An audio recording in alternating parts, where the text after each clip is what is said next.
So I'm just going to read one poem and one haiku because I'm not going to be the person that keeps Kuhn from reading.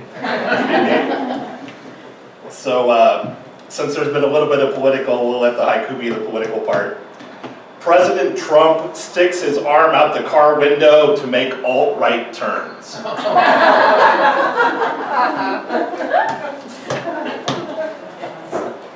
And then for the poem, everyone who has friends, hopefully we all have friends, we always tell them if we're a poet that just beware what you tell us, beware what happens to you, because it's going to end up in a poem very possibly.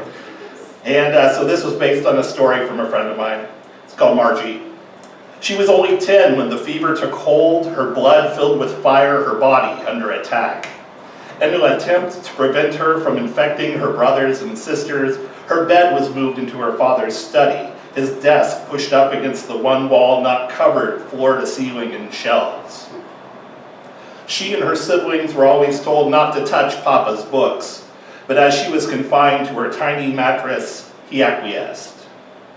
So she began to read, book after book, novel after novel, classics bound in leather, myths and legends, short stories, plays, dusty paperbacks of science fiction and fantasy, a salacious romance or two that must have been Mama's.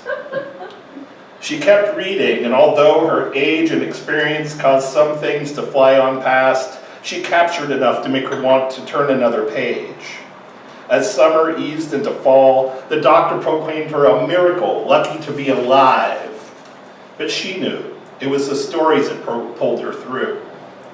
More than 6 decades later, in a house of her own, many walls filled with shelves, stacks upon stacks of books on the floor, down the halls, and each time she cracks a cover, begins to read, she feels that familiar heat, the fire still burning within her, urging her on.